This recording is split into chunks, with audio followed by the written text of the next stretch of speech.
Yung talata po sa awit 127 verses 1 and 2, magtuturo sa atin ng batayan kung paano ang gampanin at puso na meron tayo dapat bilang magulang. Maunawaan sana natin yung napakalaking papel o kahalagahan na maipatupad natin sa buhay ng ating mga anak at maipakita sa kanila yung dapat, lalo na sa mata ng Diyos, upang sila ay magabayan. Malaking responsibilidad bilang magulang ang nakaatang sa atin pag napabayaan natin ang ating mga anak. So, may God help us. Magandang hapon sa ating lahat. Ito po yung lingkod Fred de Guzman ng Squad 244. Nagaganap po tayo ng Muli tayo nagkasama. We welcome everyone from Bulacan and outside the country na nakikisa. Gusto po namin kayo ay marinig at malaman po inyong mga panalangin, ang inyong mga comment sa ating pag-aaral para nalalaman po namin kung saan kayo nagmumula or anong effect na ating pag-aaral. But higit sa lahat, nais kong maintindihan natin, lalo na ang ating Squad 244, sapagkat ito po ay programa ng National Police na tumutulong upang ating mga kapulisan ay lalong mabumold into becoming a person God wants them to be. Upang talaga maipamuhay yung kanilang sinumpang tungkulin to serve and to protect. At sa tulong mo ng kasulatan at sa tulong na ating mga opisyales, may ipapatupad po ang tunay na layon ng ating kapulisan. Ngunit ang sinasabi po natin, civilian man o pulis, tayo po ay may mga bagay na maaari natutunan sa ating mga magulang nung buhay pa sila or kapiling nyo sila ngayon, salamat sa Diyos. Mga alaala na pwede nating tandaan para maitawid natin sa ating mga anak. So, ang sabi ng Biblia, malibang itayo ng Panginoon ang bahay, walang kabuluhan, nagsisigawa ang nagtatayo. Malibang ingatan ng Panginoon ang bayan, walang kabuluhan, gumigising ng maagang bantay. Walang kabuluhan na sa inyo na kayo'y magbango maaga, magpahinga ng tanghali, magsikain ng terapi ng kapagalan, sapagkat binibigay ng ganang pagkatulog. In short, pagka tayo nabuhay na hiwalay sa Diyos, pag tayo po ay nagpalaki ng ating mga anak na walang gabay ng Diyos, kung tayo po ay nabubuhay ng on our own, without the guidance of the Bible, ang sabi po ng Biblia kaagad, walang kabuluhan. It's all in vain. Sayang ho ang anumang pagpapagal. Ngunit, ang laan po ng Diyos is for your family and my family and to our families to have a good, godly, and makabuluhang pamumuhay ng pamilya sa lupa. Una sa lahat, ano po bang inaasahan ng Diyos sa ating mga magulang? As parents, God designed us to be builders. God designed us to be watchmen and providers. So with a construction process or bilang builders, ika nga, God is building us to have a good family, godly family. And we are commanded by God to construct spiritual foundation sa ating mga anak. And hindi lamang po tayo ang kakontrata ng Diyos, mayroong mga subcontractors like the teachers, church leaders, nakatuang natin building up a godly family. So, tayo po ay nakaabang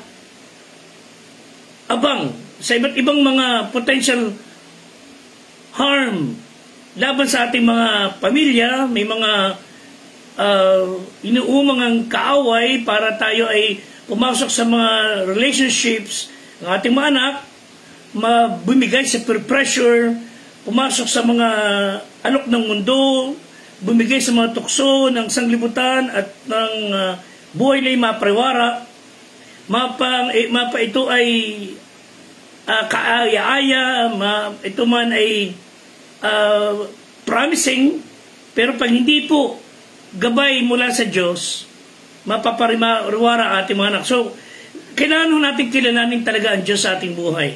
Sinasabi po ng talata sa Hebrews 3:4, ang bawat bahay ay nagtayo.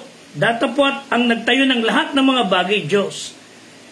Diyos pa rin ang dapat nating pag-ukulan ng pagpapalaga, sapagkat He is the one who builds all of this. Pag hindi po tayo sumunod sa kanyang patakaran, ipinapahamak po natin ang ating buhay. At ang nakataya rito ay ating mga anak.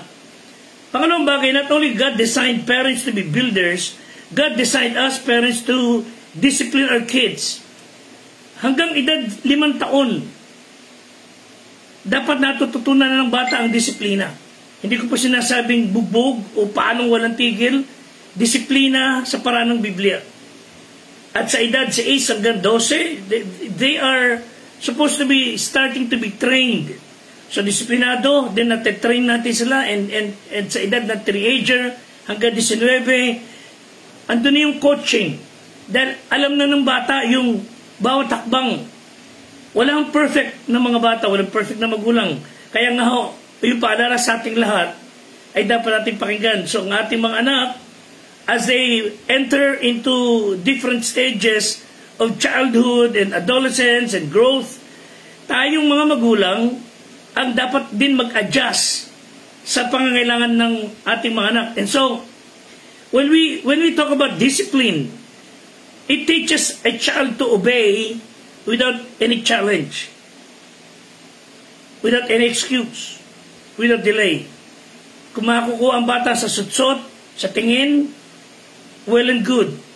Pag nakuha natin ang ating bata na mapasunod sa ganung bagay, hindi na kailangan murahin, kagalitan, umangan ng palo. Pag napapasunod natin sila sa tingin, napakainam na paglaki ho niyan, paglipas pa ng mga taon, mas madali na ho siyang mapasunod. So as the child grows, natututunan niya ang makajos na pagtatrain natin, dahil yung simpleng pagsunod, nagagawa na niya, because naunawaan niya kung anong gusto nating mangyari, at alam niya ang magiging consequences pag siya ay sumuway. Meron din naman ding bunga pag siya ay sumunod. So when our kids become teenagers, yung ating role bilang mga magulang ay nagsishift to coaching. Sometimes we need to listen sa mga sinasabi nila, and it's time to motivate them and inspire them and challenge them. Kailan tingnan natin sila, hindi sila natin bata o musmos. I-adjust natin ang ating pagtingin, pananaw, at the way we treat our kids. Sapagkat ang ating puso ay ma-develop sila into a person God wants them to be. So, ang ating buhay, of course, coupled with faith sa Panginoon, dapat nagiging open testimony sa ating mga anak. Proverbs 13:24, siyang nag-uurong ng kanyang pamalo, napupuot sa kanyang anak. So, sa edad pa lang niya na nakauunawa, dapat alam niya na merong consequence pag siya sumuway. Pero hindi dinidisiplina ang anak, sapagkat if we really love our kids, mamatabi natin sila disiplinahin. Sabi ng Biblia, siyang nag-uurong ng pamalo ay napupuot sa kanyang anak. People who do not discipline their kids, parents who do not discipline their kids, hate their kids. Yan ang sabi ng Bible. Ngunit siyang umiibig ay nagpaparusa paminsan-minsan. Parusa na may sense. Parusa na ayon sa Biblia. And those who love their kids would care enough to discipline the children. Proverbs 1:8-9, sabi ng Biblia, dinggin mo anak ang turo ng iyong ama at huwag mong pabayan ang kautusan ng ina, sapagkat magiging tali ng biyaya sa iyong ulo, kwintas sa ligid ng iyong leeg. So it's going to be the guide or guidance.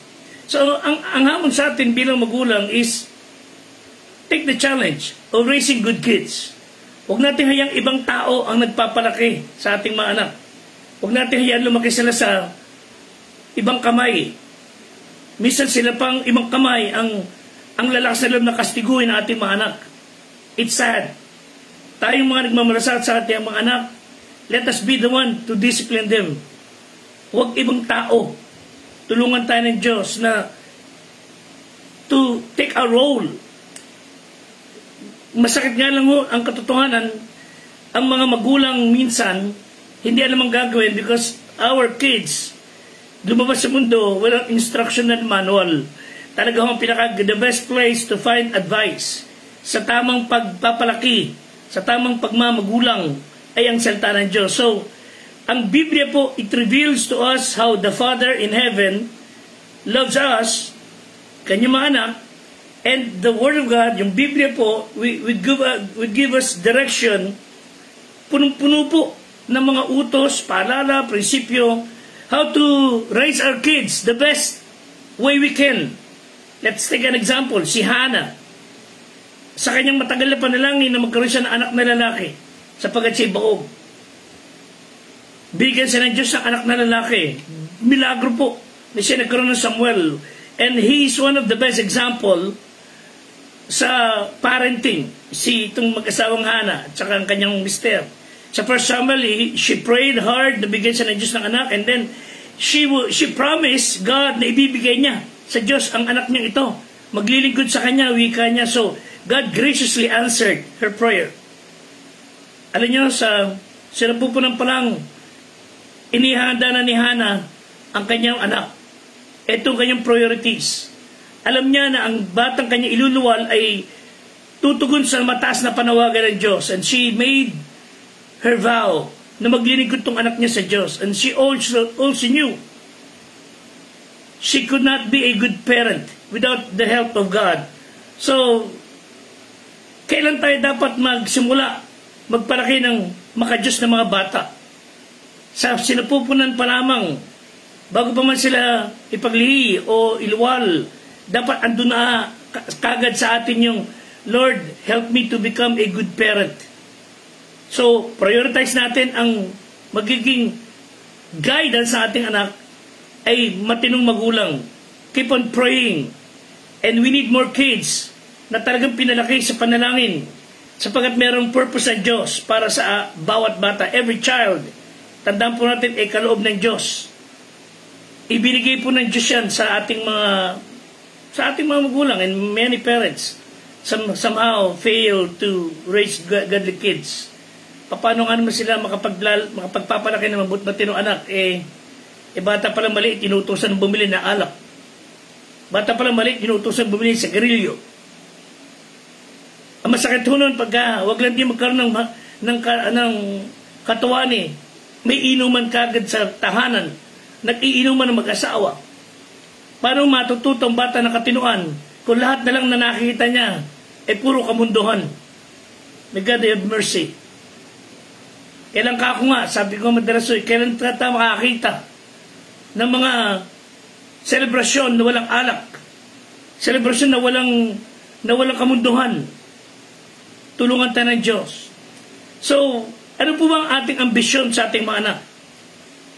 Magkaroon lamang sila ng magandang kalusugan lamang ba? Nais ba lamang natin sila magtagumpay, sumikat, yumaman? Hindi po masama yun, but the greatest ambition should come straight from the Word of God. Samahan na natin ito ng pangunahing ambisyon.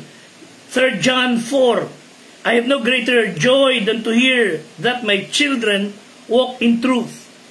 Kahit na walang yaman, walang mata sa pinag-aralan, kahit na walang kasikatan, katuwaan po ng isang magulang, lalo na ng Diyos, na makita ang kanyang mga nilalang, ang ating mga anak, ay lumalakad sa katotohanan.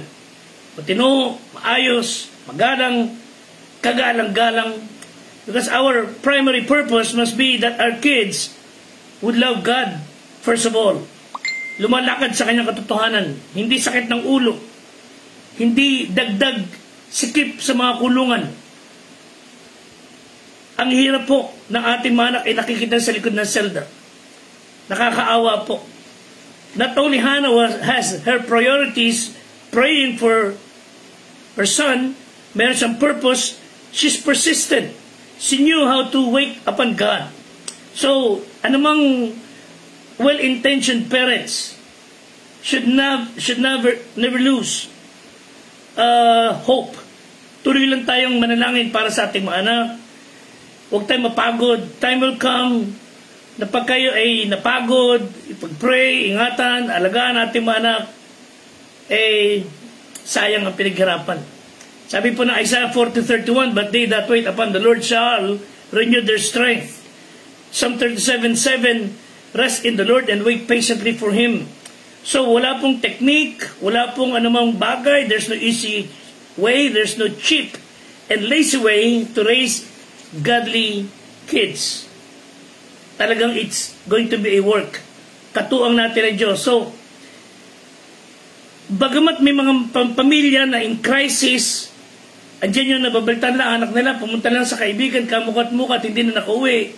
Mamaya-maya nasa front page ng dyaryo o nasa headline ng TV, ang anak niya 15 anyos nasa loob ng maleta, may saksak sa leeg, patay. Nabalita ang kinuha na kung sinong barkada ni rape, binaboy. Inaya ng kabarkada, nadamay sa away, siyang walang kaalam-alam, siya pa napatay. Nakalulungkot po ang ganang mga pangyayari. Wag lang din makahawak ng motor, paputukin ng tambutso, nagsisira ng buhay, parang walang kamatayan. Bakit to kaya ganun nagiging takbo ng kabataan? Kasi yun ang nakalakihan. Napunta pa sa maling paniniwala. Distorted kind of God. Malaki po ang impluensya ng pamilya. Ang pagkapahamak ng bata ay malaki impluensya ng pamilya. Tapos nadaya pa ng mga relihiyoso, mga leader ng relihiyon na kung mang-abuso, mambaboy ng mga bata, kababaihan, manloko ng mga tao. May lakas pa loob kumandidato. Pagkatapos manghalay, gumawa ng kabulustugan at gumawa ng karumalduman na bagay, tatakasan ng pamahalaan sa batas o iba'y tatakbo pa bilang opisyal ng gobyerno. Nakalulungkot to. Tulungan sana tayo ng Diyos, mga kapatid lang sa halalan. Mamili ho tayo ng iboboto. Huwag natin ibigay ating kapangyarihan sa mga tiwali at mga buhong ng mga tao. Sabi po ng Biblia, Deuteronomy 6 verse 6-7, ang mga salitang ito na aking iniuutos sa iyo sa araw na ito ay sa iyong puso at yung ituturo ng buong sikap sa iyong mga anak. Sasalitain mo tungkol sa kanila pag kayo nakaupo, pag kayo lumalakad, pag kayo kinahika, pag kayo mabangon. So let our kids hear God's word, the principles, ipamuhay, iparinig, ipamuhay, makita po nila sa atin bilang mga magulang.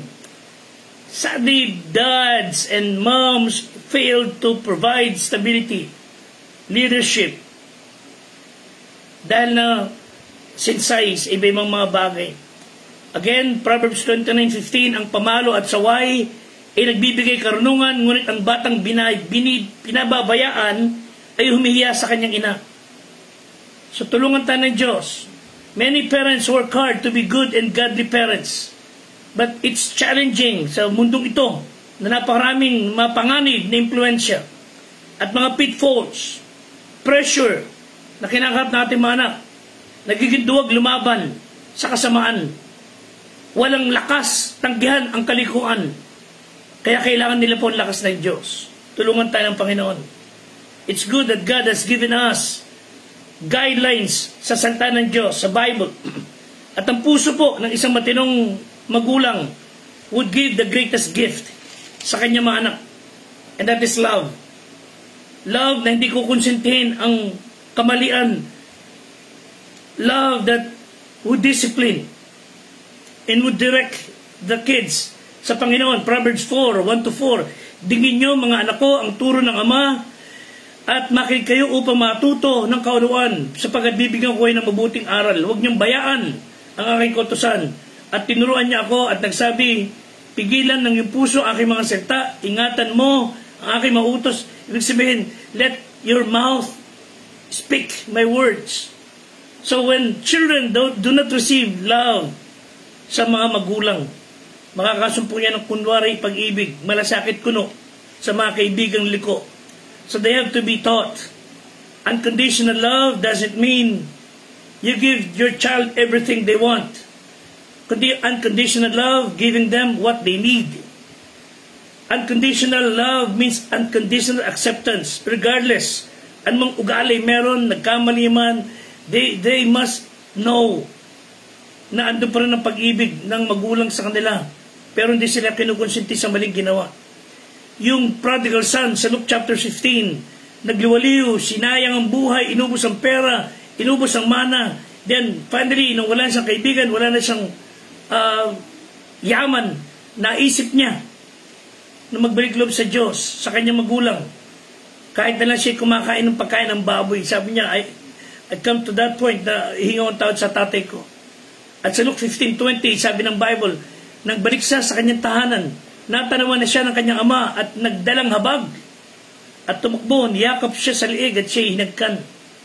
Nawa yung ating mga anak na nagkasalaman, yes, malungkot, sinira ang pangalan, pero may they find acceptance. Hindi ko konsintihin, pero may they find acceptance. Hindi yung hahagarin ng gulok at tadyak at bugbog. So tulungan natin ating mga anak na makapanumbalik, magbago. Higit sa lahat, tayo una makaranas ng pagbabago. Sapagat bawat anak natin is unique. There's not another one like your child. Iba-iba po. Kaya nga sabi ng Bible, Proverbs 22:6, train up a child in the way he should go. And when he is old, he will not depart from it. So the way has its root of bending a bow. Yung idea that your child comes in life is like a, parang kung saan mo dali na pana, ikaw magdedirect. So, tulungan tayo ng Panginoong Diyos na ang anak natin, they would feel welcome. Lalo kung sila, they feel very sorry. Makauwi pa rin at makapanumbalik, magbagong buhay. And the only best person who can do that is us, you and as parents. Tanggapin natin sila, give them chance, magbago, bigyan natin talaga higit sa lahat ng Kristo, magbabago ng kanilang buhay. They do not demand perfection. Pero alam din ng ating mga anak ng hypocrisy. Kailangan maging tunay din at totoo tayo sa kanila.